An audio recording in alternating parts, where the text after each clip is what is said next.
Okay, saya me going ke mabata ta channel pa ke subscribe ma ke ta channel ka ko kong hano fine o fa matala o te hoko ko kristiani ta ko mata fa kau ko matanga te hoko kristiani ko te ilo matua ki ta fe unga mo bete mo ui la ta be ato lakanga pa te ngale lei pe ko ha pe me matua ki ta fe unga te mo ui pe ta hoko mai vai ki fana e fo o ko me ia fai e o tua ma ta tolu ya Christ ni mai Christ ai ke tau mo ui ring manu lau mari ma oni o mai mo tui ke ne hanga fa oni loto te tau tolu ta ko fa na ai o tua pe ta hoko vai ko ngano tolu ko fana e fo o ko ia o ku fua ia te tau tolu i he tau tolu o ngā mo ui. Ai koe mo ui ko ia ku whaka unganga i ki tau tolu e he ofa a karaisi ki tau wafu. Koe konga reo koe ni, ko ngā no wha, te ilo koe Christiani ki tuko i ui he te ilo pau te mawa hewan. Te ilo pau te mawa hewan. Sige, hana paula ka re tia vai tolu besi wahi wa.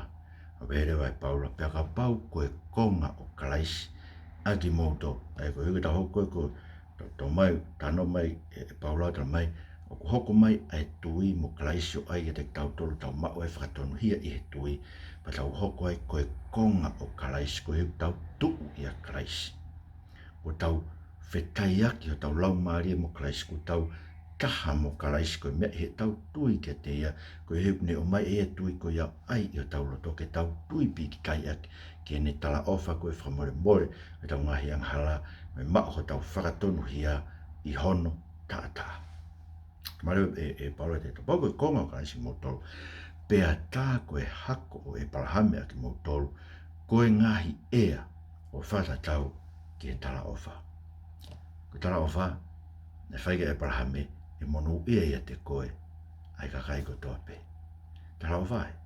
Ta mai paula te tau bau mo hoko koe konga o karaisi. Tā koe hako o e palahame ki tau tō. Tō ka hoko koe ngahi ea o e tala ofa koe ai o tua. Koe tala ofa e whakamonu ia koe tala ofa ia koe pure anga e o tua.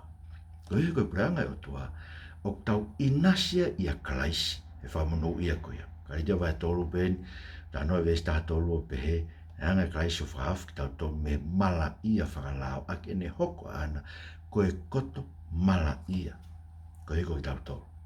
Ko hi, ke tau hoko ai koe koto, maha oni oni, whaka o tua i a Christ. Kainga, ko te hoko koe whanau ai o tua he tau tui ke eko Sisu Christ.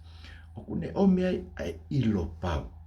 He koe whamo oni loto koe lau maari, ai koe tau loto, tara he lau maari, mon pe, whai tau whakamaa, e tata o Christ, koe whamo oni loto koe ia, o tau ilo pau ai tau mao a he vani.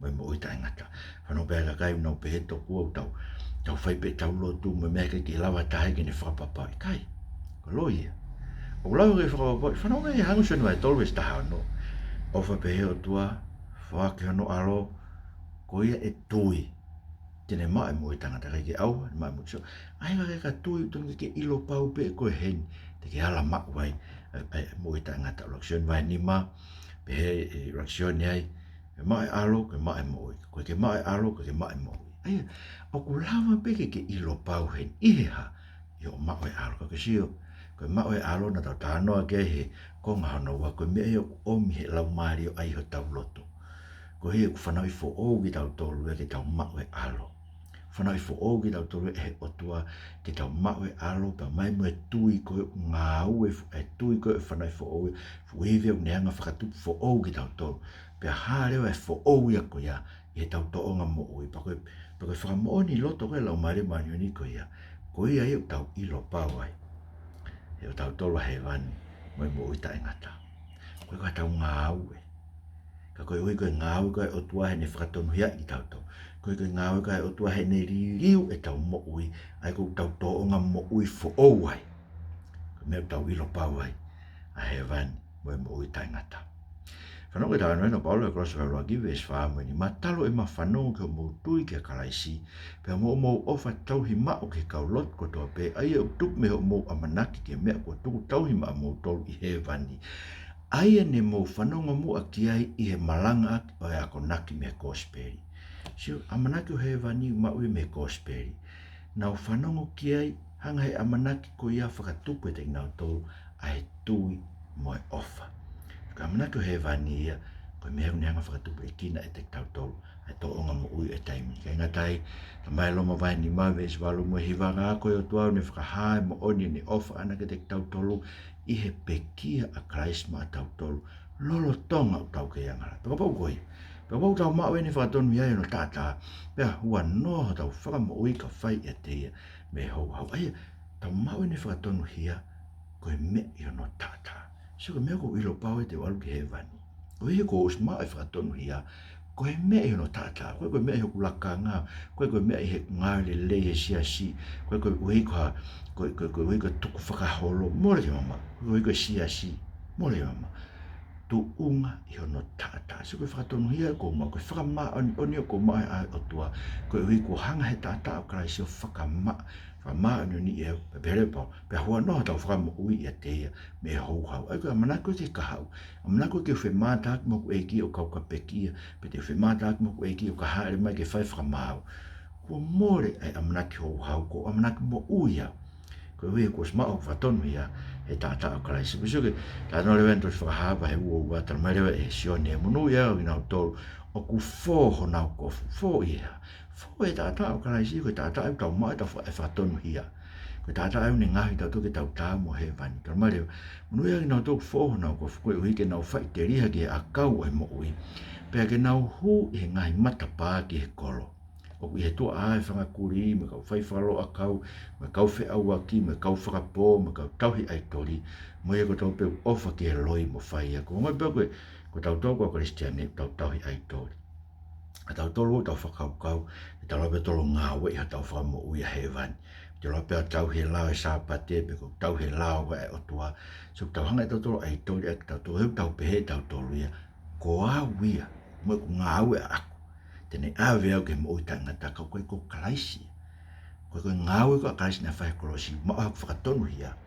Koe mea te ilo ai mo ui tangata. Koe so koe, o koe ke uhinga e tau maa tatori whakapapau koe ke te pe, te whai pe mo ui a whainga mea pe, te ke maa pe mo ui tangata ko si whamaa he tata o Kraisi. Mora ke mama.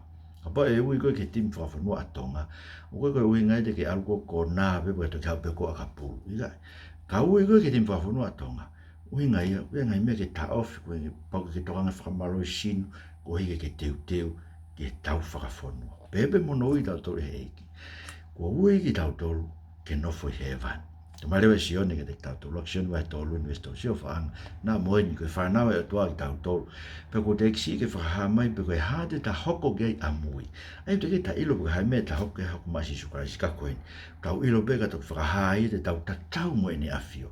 Ai te tau hoko o tatau mo si isu, he sino langi ia koe ona ni toitu. Hei te tau mamata ke te e noanga tonu, pia koe hiko tau pe iai amanaki koe ni tu he ne afi. Eko ni unga, ka pau ke amanaki he vani.